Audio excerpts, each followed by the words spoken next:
పైప్లైన్లో భయానక పరిస్థితి నెలకొంది. గ్రామస్తులంతా నీళ్ల విరోచనాలతో పదుల సంఖ్యలో నెల్లూరు కావలి ఆసుపత్రిలో చికిత్స పొందుతున్నారు. పెద్ద ఎత్తున ప్రజలు అస్వస్థతకు గురవుతుండటంతో 2 రోజులుగా వైద్య శిబిరాన్ని ఏర్పాటు చేశారు. గ్రామంలో పైప్లైన్ లీకేజ్, పేడ దిబ్బలతో నీరు కలుషితం అవ్వడం వల్లనే గ్రామస్తులమంతా అస్వస్థతకు గురైనట్లు చెప్తున్నారు. పైప్ లైన్లో మరమ్మతులపై ఎన్నిసార్లు సచివాలయంలో మూరపెట్టుకున్నా అధికారులు స్పందించట్లేదని స్థానికులు ఆవేదన చెందుతున్నారు.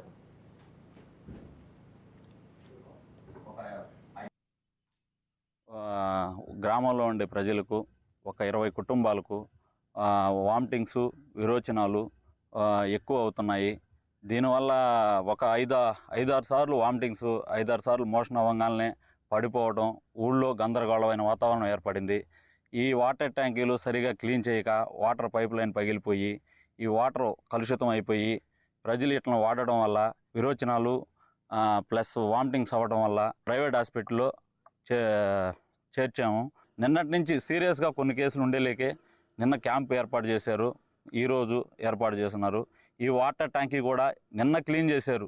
అది కూడా సీరియస్గా జనాలకు సీరియస్గా ఉంది అనేలేకి కొంతమందికి ఈ రోజు వరకు కూడా తగ్గలేదు. ఇంకా కొంతమంది ఈ రోజు కూడా అడ్మిట్ అయ్యారు.